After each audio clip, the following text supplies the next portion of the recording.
The Second Bloom, Marisol's story. Written in first-person POV. I never imagined I'd fall in love twice. Not after Jimmy. When he died, it felt as if someone had reached inside me and quietly switched off the light. Everything still looked the same. The house, the garden, the coffee mug on the kitchen counter. But nothing felt alive anymore. The silence was the loudest thing in the world. He was gone in an instant. A car accident on a rainy morning. They said he didn't feel a thing. But that didn't comfort me, because I did. Every day after, I felt everything. The ache, the emptiness, the weight of waking up alone and pretending I was okay for our daughter Ivy. She was only 20 at the time, just starting her own life, and I didn't want to anchor her with my grief. For nearly 8 years I kept my world small. Just me, my garden, and the quiet. People said I was strong. They didn't see the nights I cried into my pillow until my chest ached, or how I'd pour 2 cups of coffee out of habit, or how I'd still check my phone at night, waiting for a message from someone who would never text again. I never dated. Never even tried. Jimmy wasn't just my husband. He was the story I thought would last forever.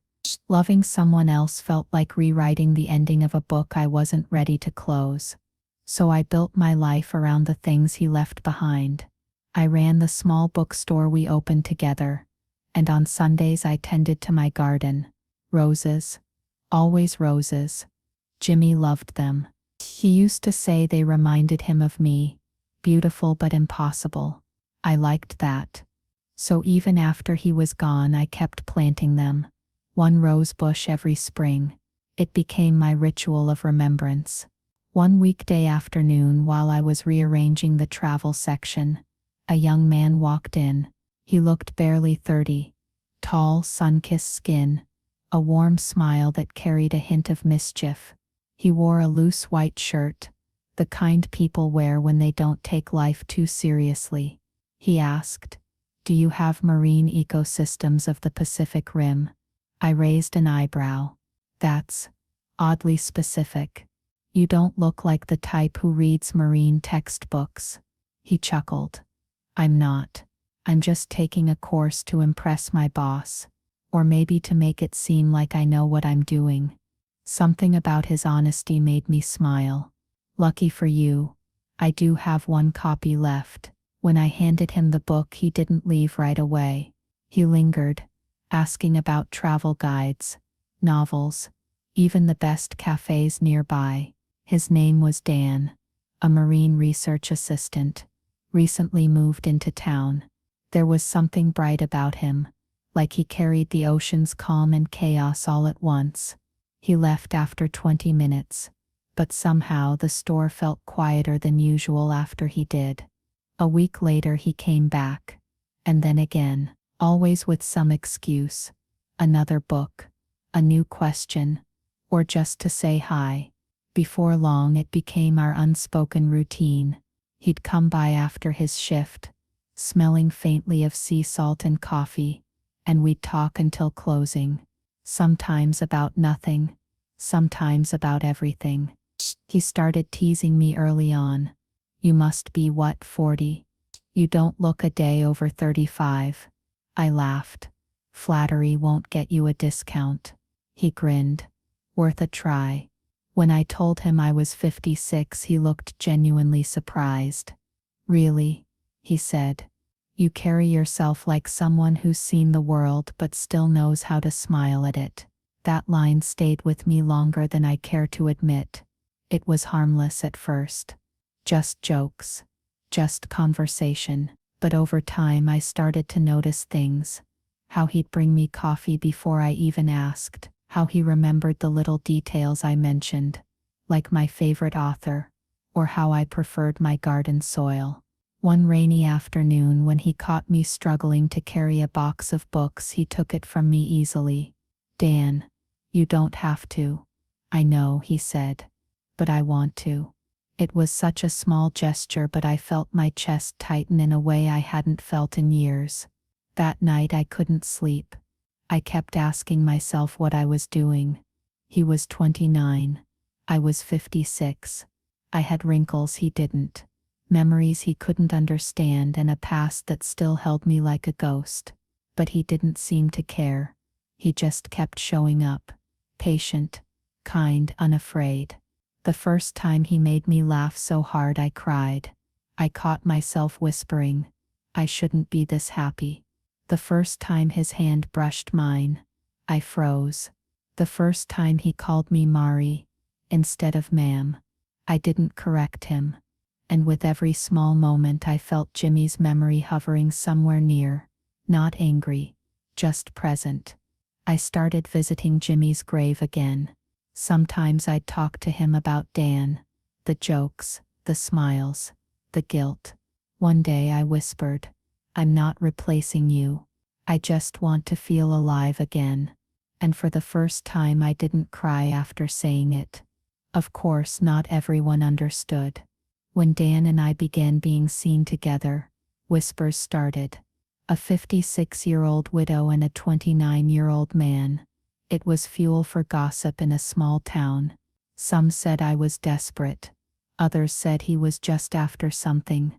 Money, stability, a story.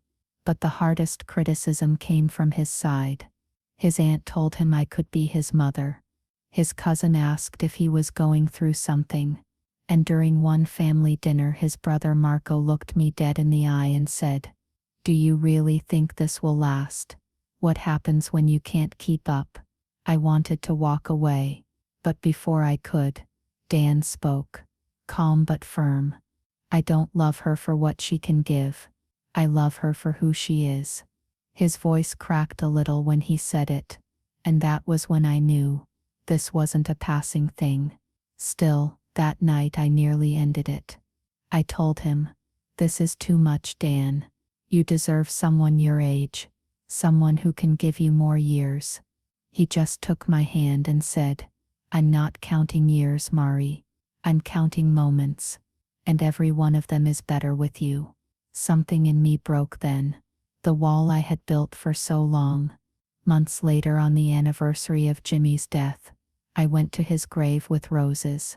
I told him everything. About Dan. About my fears. About the way my heart felt like it was learning how to beat again. When I started to cry, I felt a hand on my shoulder. Dan. He didn't speak.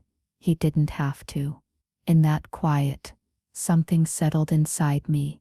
Love doesn't erase love. It expands it. Jimmy would always be a part of me, but maybe it was time to let someone else be part of me too. That day, I stopped apologizing for being happy. We took a trip to the coast after that. Me, Dan, and Ivy. She adored him, though she teased me endlessly. Mom, you're the one with a young boyfriend. That's iconic. One evening, as the sun melted into the horizon, Dan took my hand and said, I can't promise forever, but I can promise the rest of what I have. There was no ring, no grand gesture, just truth. And that was enough. I said yes. Our wedding was small, intimate, beautiful, unapologetic. Some of Dan's family came reluctantly, but by the end of the night, even Marco smiled and said, He's never looked this happy. You must be doing something right. We laughed. We danced barefoot in the garden under the string lights. It wasn't perfect. It was better. It was real. Now, years later, Dan's hair has started to gray at the edges, and I joke that he's finally catching up to me. Ivy's married now, and when she visits, she often finds us in the garden. Me pruning roses, Dan reading beside me. Sometimes I still talk to Jimmy, whispering updates into the petals of the roses he loved so much. I tell him, You'd like him. He takes care of us. And sometimes when the wind moves softly through the garden, I think Jimmy listens. I used to believe love only happened once, that if you lost it, you just learned to live with the absence. But now, I know love doesn't disappear. It changes shape. I didn't replace Jimmy. I simply found a new way to keep my heart alive. Love didn't betray him. It honored him by allowing me to keep living, to keep laughing, to keep loving. Because love doesn't end when someone leaves. Sometimes it simply blooms again.